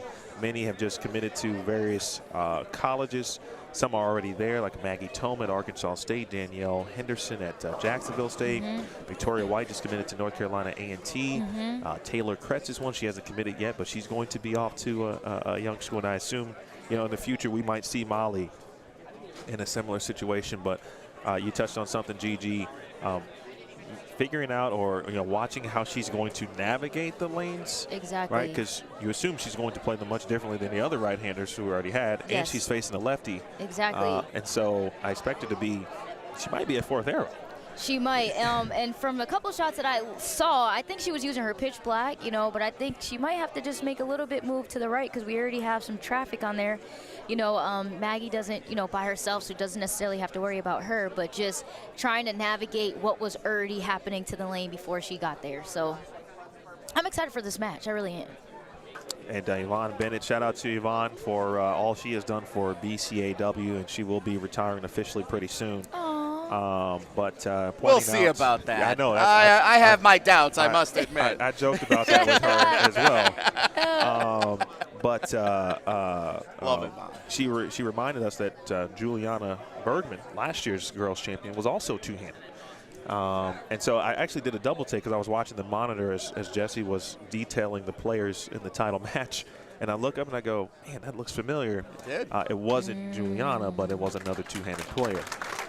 This Here we is good go. stuff. Championship Sunday, the championship match of the singles competition. It definitely got more packed in here, like you were saying, Jesse. They Oh, are it's lit. standing It is. room only at the Ashwaubenon Bowling Alley. And it begins. Both of the #1 seeds will take the first shots of the championship match. Dayden Koback of Stevens Point starts it with a strike.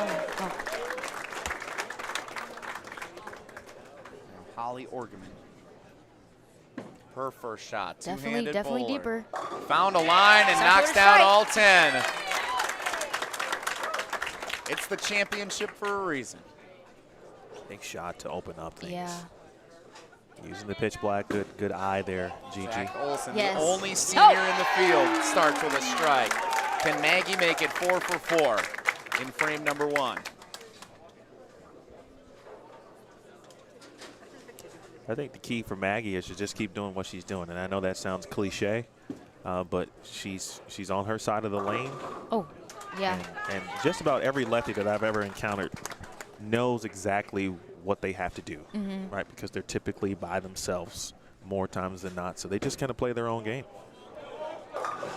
Zach goes Brooklyn, gets a 9 count in the second frame, so he'll have some work to do over on lane 5, figuring things out. That is the lane that he'll close on in the 10th. So far what I see, Holly has a pitch black, just talking about for those who, are curious as to what bowling balls we have out here. She's throwing a pitch black, and it looks like Zach is throwing a reality. That ball is they're actually both great balls, and it looks like Maggie is throwing a motive ball. Not necessarily sure which one, but it looks like a motive. My first guess was Primal Shock. It's purple. I believe it's a Primal Shock. Okay, Primal Shock.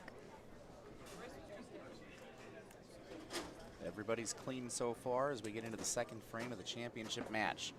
2024 state singles competition. Oh! Maggie Porter, the lefty, came up high, and she's like, okay, that was a mistake, but I'll get 10. We're not robots. It happens. So for a shot to happen that way and for Dayden Koback went to the left on him, but he gets 9 pins, leaves the 10. I was also looking forward to see where Dayden was going to play, and he was, some of his practice shots were around 4th arrow too. And Yes. again, another high ref rate player, and considering what his contemporaries have already done on that pair, may force him to jump way left. Good shot for Holly Orgeman over on lane 8, leaves a single pin spare on the left-hand side. Dayden Koback knocks down his spare.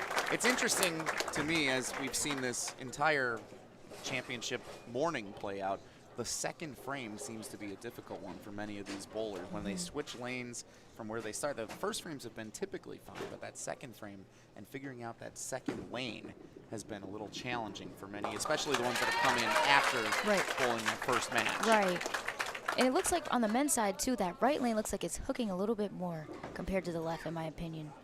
Dayden Koback, there's a tough break in frame #3. He's going to have to try and get 2, I would imagine. I'm curious to see what he's throwing. I want to say a RSTX2, but I'm not sure. It's very dark, or is that a High Road Pearl? It looks like maybe a High Road Pearl. Okay. Got a little purplish to it. Yeah. This one stays left for Holly, but she is able to knock down all 10. And just like Maggie, just on that previous lane also, walking away kind of shaking your head, but happy you came away with a strike. If you can make a mistake and get away with it and learn from it, that's always important. Yes. Yeah, Holly will take it. She had a nice smile to go along with it. Someone, I forgot which social media platform I saw, but someone did a quick reel about shots that irritate bowlers. Of course, one was Brooklyn. Yes. or irritates your opponent. Yeah, that's true. For me, I used to always get mad when I would not throw it well and, strike, but I'm like, I'm not perfect. I need some of those too. But Gigi, Nice. your heart was ripped out when that 9-pin was left earlier today. That would be top of the list for me. Yeah, it was. Nice shot for Zach Olson with a strike in the 3rd frame. Keeping it clean, and now thanks to the open for Dayden Koback in the 3rd frame, he's into the driver's seat as we get into the mid-stage of the match.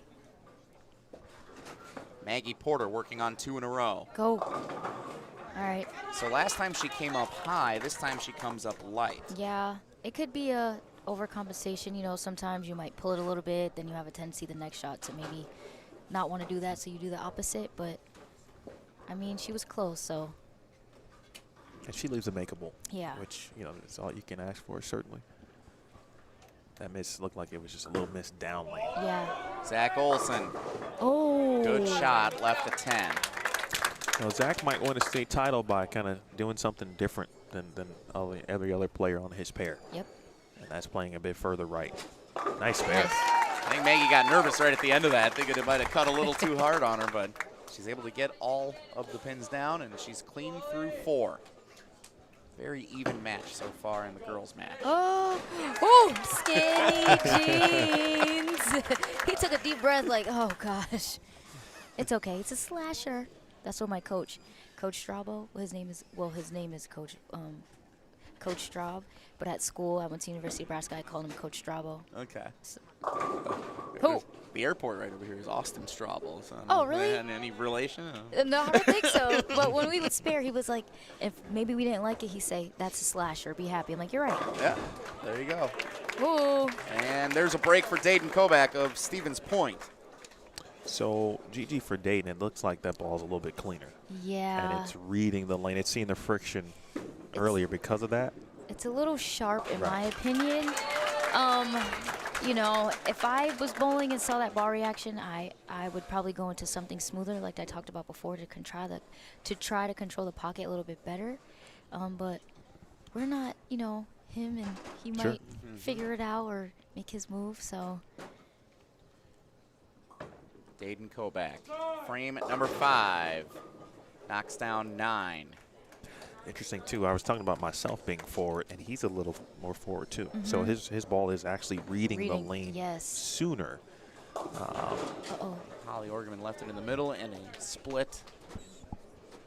Potentially makeable for a 2-hand bowler, but that's going to be tough. You got to make sure you get 2 and bounce back quickly.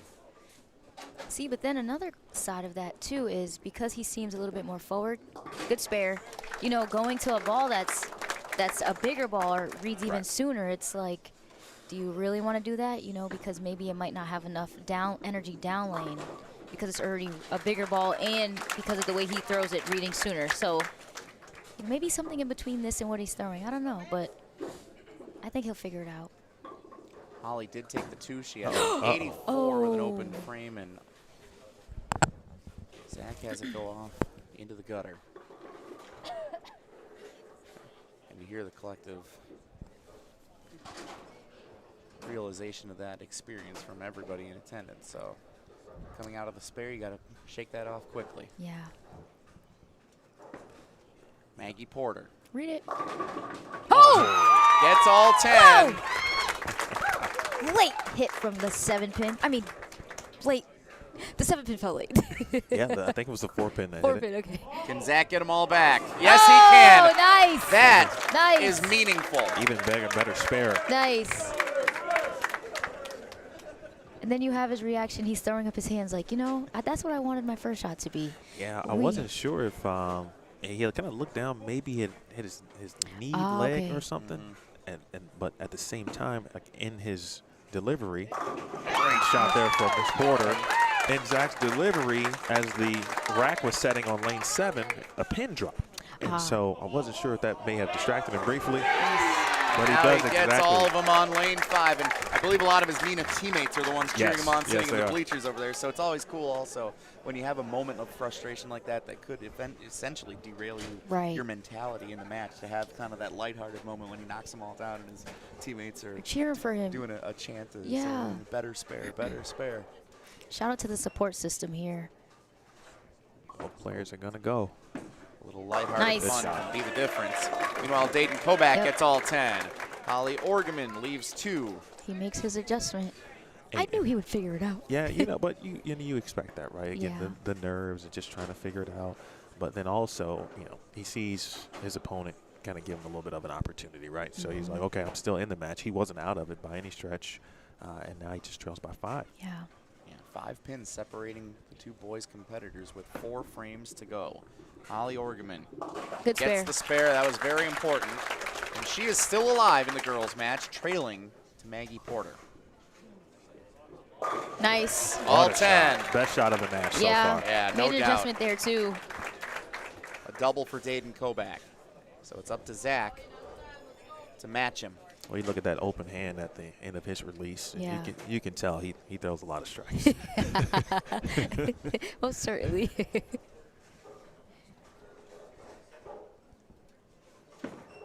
Holly Orgeman Gotta push. struggling to find it. It goes Brooklyn, She'll and take she it. gets them all. But she is having a difficult time over there on lane 7. Yeah, she's yet to double, and that's the difference right now. Maggie Porter on 2 doubles here. Wow. Zach stays It's a ahead. Speaking of doubles, We have a match. Still a 5-pin separation. Zach Olson in front, Dayden Koback trailing by 5 with 3 frames to go in the boys' championship.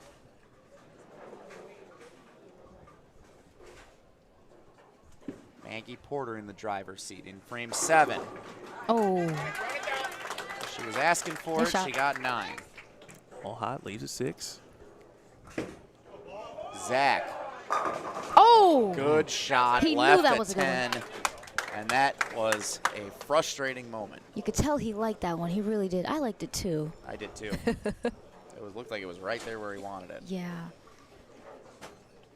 Real quick, folks, we got a great audience. We appreciate you tuning in here on Bullstream TV. My name is Emil Williams Jr. at Bullstream TV, along with ESPN Madison's Jesse Nelson, Storms, Jasmine, and Gigi Mason. Hey. Please make sure you hit that thumbs up if you don't mind. Yvonne Bennett and Roger Dalkin and everyone involved in BCAW would appreciate you for doing so. Yes. I would appreciate you if you subscribe to Bullstream TV as well. More live streaming bowling throughout 2024, so be on the lookout for all that is to come. Yeah, chat. Including later today. Including later today. Team event. I already dropped that link for you.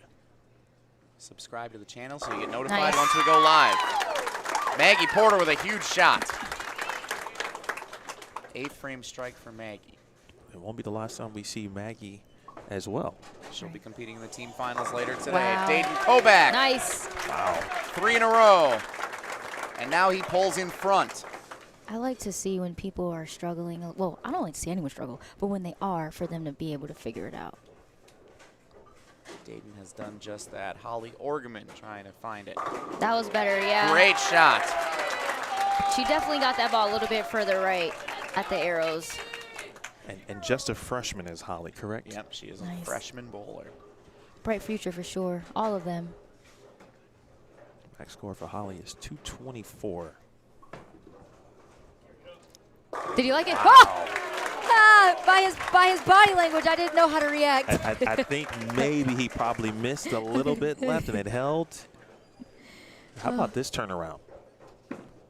Dayden Koback with strikes in the 6th, 7th, 8th, and 9th. Oh, roll it. Fuck. Holly couldn't Oh. get the pin to fall in the 9th. She's in a must-make situation now. Zach Olson. Oh, wow. Oh, and boy. that one behind. Oh, it did fall late. It did fall. So that is 7. So they're going to have to correct that on the score. It says 6 up on That's the got a chance. Be a shooter. Oh, and she got it. What a Hey! shot. Holly Okay, Orgeman. The freshman staying alive in the championship match thanks to an incredible spare. Shout out to Holly. We love to see trick shots.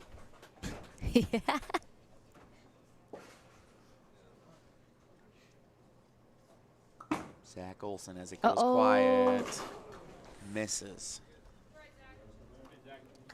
And as we now check the math, he can max 194. Dayden Koback appears to be on his way to a championship. Maggie Porter knocks them all down.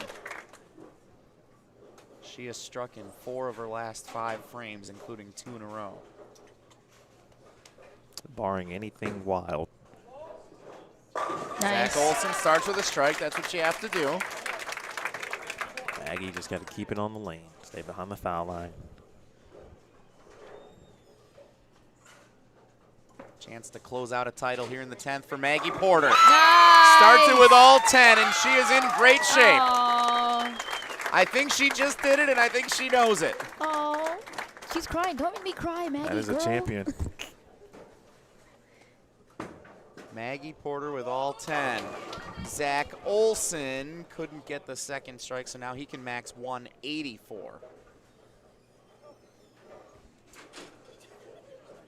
Shout out to the, oh, sorry. E. No, you I can. was just going to say, shout out to the coaches, too. Yep. I know we've been talking about the players, but the support from the coaches that I've seen thus far is, you know. A lot of emotions in both players, too. Obviously, the winning and losing, you get everything involved. What a moment here for Zach Olson. Did a nice job in his previous match of remaining alive and facing a tough opponent and advancing over Dalton Zeman, but you got to hand it to what Dayden here has done. Yes. Maggie Porter closes with 5 in a row to cap off a state singles championship. I was like, is that another 250? We'll take a 240. 246, the final score. That's impressive. 256, 246 Yeah. for Maggie. Maggie sharing the emotions of jubilation with Coach. Coach Brunick, the Brunick family. That's right, Bo, bringing another one home. I'd like to know what the Brunick's overall record is across, like, Holly Orgeman finishing strong in the 10th frame of the strike. Great showing for her here at the state championship. She will take second place, a $400 scholarship courtesy of the Wisconsin USBC Association, the Philiport Scholarships, and 3 more years to get back here and try and do it again. Yeah. Very bright future for Holly Orgeman. And meanwhile, it is over. Officially, if we hadn't said it yet, Dayden Koback of Stevens Point is your boys state champion. Tosses a 209 in the championship match, defeating Zach Olson 209 to 184. We have our champions. This was Dayden very Koback. exciting. Dayden Koback, Maggie Porter, your state champions. Great round of applause from all the fans in attendance here at the Wisconsin High School Bowling State Championships in Ashwaubenon. We'll turn it over to Roger Dalkin. We'll do our awards presentation here momentarily on Bullstream TV. As soon as we get the table past all the crowd here. The Division II girls teams. I need them down in 15 and 16 to start staging and go through the process for the next TV show. But congratulations to the state winners. And stick around and cheer them on as they get their awards. I'll turn it back over to the man, Jesse.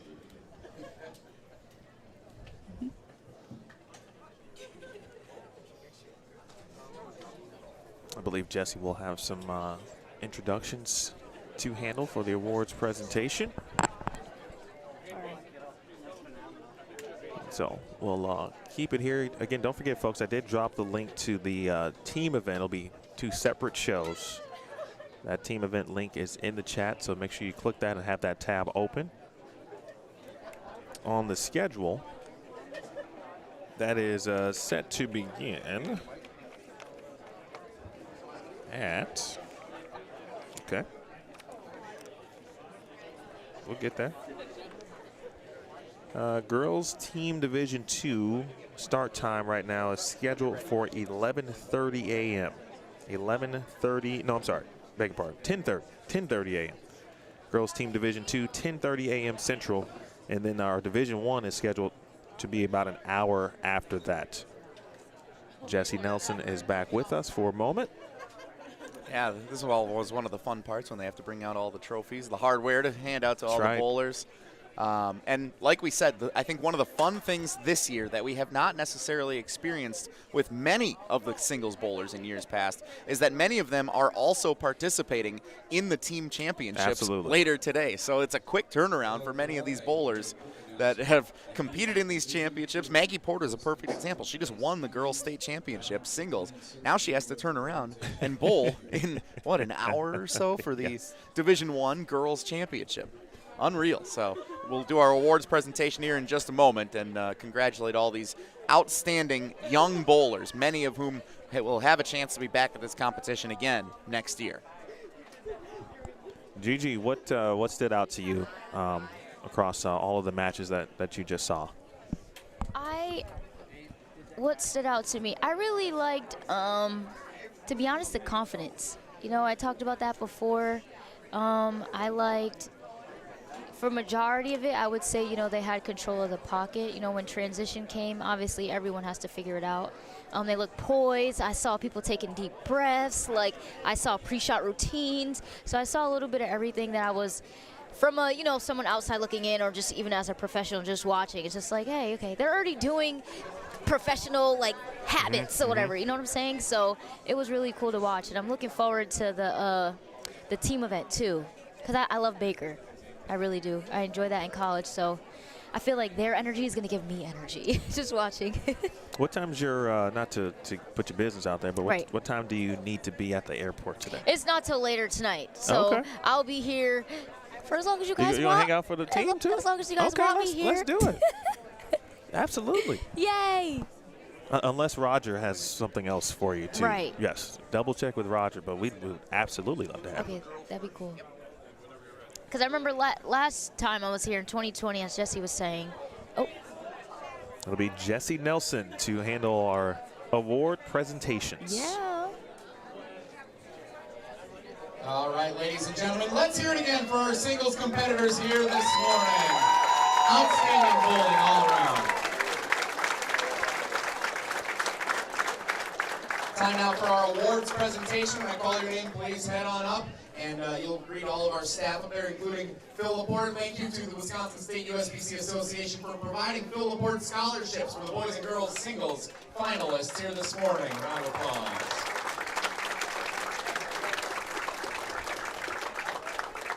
Girls first, finishing in 5th place from Merrill, Marley, Krueger. Nice.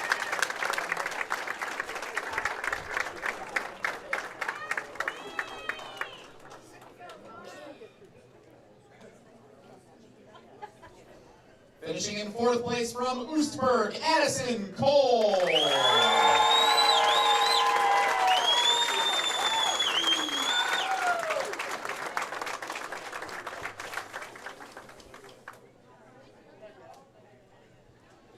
The 3rd place finisher from Hartford, Natalie, Hirsch.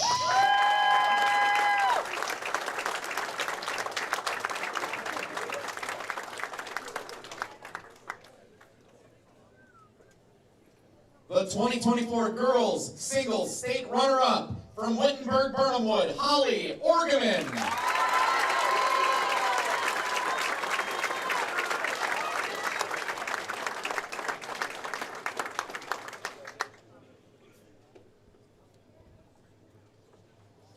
And the 2024 Wisconsin High School Bowling Club girls singles state champion from Cambridge, Maggie Porter.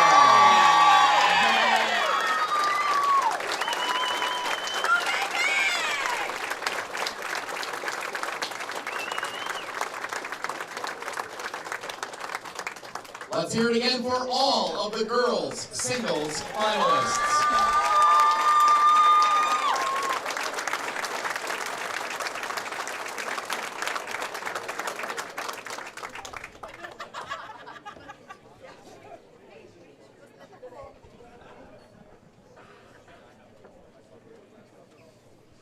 Picture time.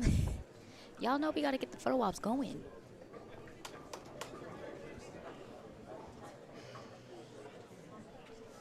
Shout out to Patrick, one of our program managers, tournament directors here of the Wisconsin State High School Championships. All right, on to the boys' awards. Finishing in 5th place from Portage, Aiden Scott.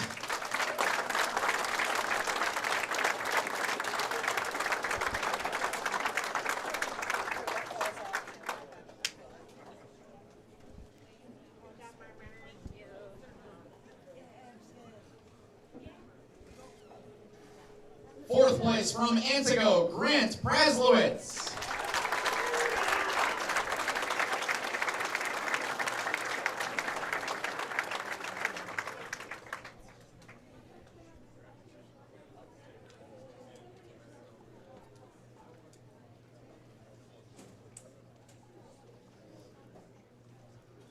The 3rd place finisher from Sheboygan Lutheran, Dalton Zeman.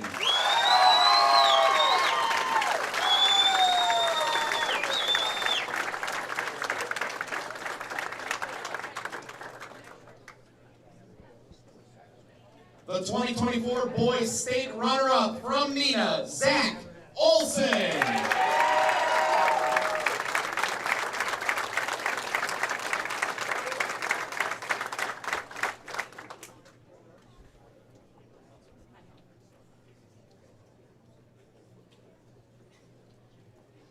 And the 2024 Wisconsin High School Bowling Club Boys Singles State Champion from Stevens Point, Dayden, Koback.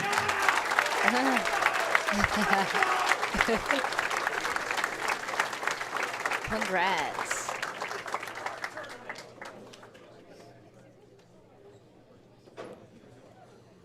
Ladies and gentlemen, let's give a round of applause for all of our boys singles finalists.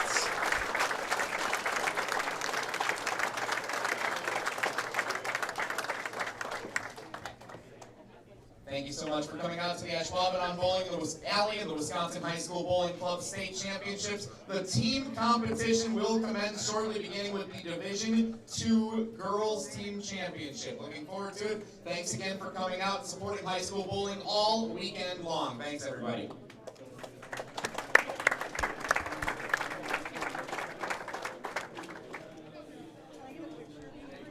All right, we'll bring in, of course, Jesse Nelson to close us out. And Jesse, first of all, great job, of course, on the awards presentations. Love working the crowd. It's one of my favorite things to do. Gigi knows. Yeah. Jesse has that voice that everyone just stops when they hear it and just listens. I agree. And I love it. Not around my family members and closest friends, but maybe around the high school bowling that's the case. This has been so much fun. Gigi, thank you so much for being part of the broadcast with us here today, of course. Well, she might stay. If you want to stick around, feel free to stick around. If you guys want me here, I will. We'll have you all day if you want to stick around. Singles competition is always so much different than the team competition because every shot is analyzed. You get 10 balls in the entire game as opposed to just the 2 that you may get in the state competition for the Baker format. So it's always so much fun to see how the bowlers overcome adversity and how they battle the mental toughness that they face on a Sunday morning when many of them are probably not used to bowling a whole lot. But most of the tournaments that these bowlers experience are in the afternoons and evenings. So it's always fun to see what's different about Championship Sunday and the experience that all the bowlers share. And thank you so much to both of you for being able to provide the experience for all the fans to enjoy on Bowlstream TV. Yeah. It was fantastic. Every event, every singles event that we've done so far that I've been a part of has been great. This one was no exception. I was really impressed with the way the players adjusted. And Gigi was kind of hitting that.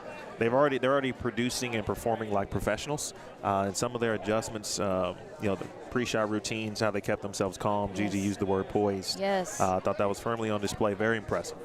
Deep breaths. Yeah, but guys, you got to make sure you go and watch the next live, okay? Everyone on the chat, make sure you go, like, comment, subscribe to the channel so you never miss a video, okay? I appreciate that. That's right. The team event is coming up next. We'll have a girls Division II first, followed by the girls Division I, and then boys Division II, and then boys Division I. And this trio, as long as Gigi doesn't have any other responsibilities today, will return to bring you some team event coverage. So, for ESPN Madison's Jesse Nelson, Storm Bowling's Gigi Mason, my name is Emil Williams Jr. for Matt Orvis, the proprietor, trying to mess us up here, but we are trained professionals, and we don't look at distractions, so we only keep going on camera. We'll see you in just a little bit. Head over to the team event next. This has been the 2024 Wisconsin High School Bowling Championships Singles Edition right here on Bowlstream TV.